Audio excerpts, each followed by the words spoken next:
Meja penuh di pagi raya, keluarga berkumpul penuh gembira.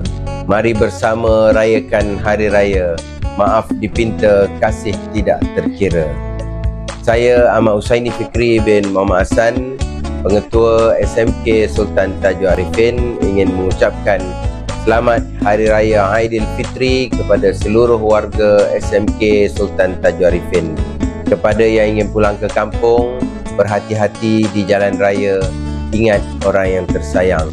Kami ingin mengucapkan selamat Hari Raya Aidilfitri. Maaf zahir dan batin. Bye. Selamat menyambut Hari Raya Aidilfitri 2025. Maaf zahir dan batin. Kami ingin mengucapkan selamat Hari Raya Aidilfitri. Maaf zahir batin. Selamat Hari Raya Aidilfitri. Maaf zahir dan batin untuk semua warga sekolah SMK Sultan Tajul Arifin Mano. Kami warga PPKI ingin mengucapkan selamat Hari Raya Aidilfitri. Maaf zahir dan batin. Assalamualaikum. Kami ucapkan selamat Hari Raya Aidilfitri. Maaf zahir dan batin. Kami mewakili orang asli ingin mengucapkan selamat Hari Raya Aidilfitri. Maaf zahir dan batin.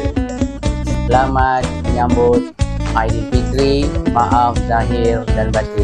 Saya Puan Diana binti Bahari, Guru Perpustakaan dan Media SMK Sultan Tajul Arifin, ingin mengucapkan selamat Hari Raya Aidilfitri. Maaf zahir dan batin kepada seluruh warga SMK Sultan Tajul Arifin. Semoga hari Lebaran yang disambut ini penuh ceria dan meriah bersama keluarga yang tercinta. Saya Muhammad Farid Izzuddin bin Mat Jilani, mewakili PK setempat, ingin mengucapkan selamat Hari Raya Aidilfitri.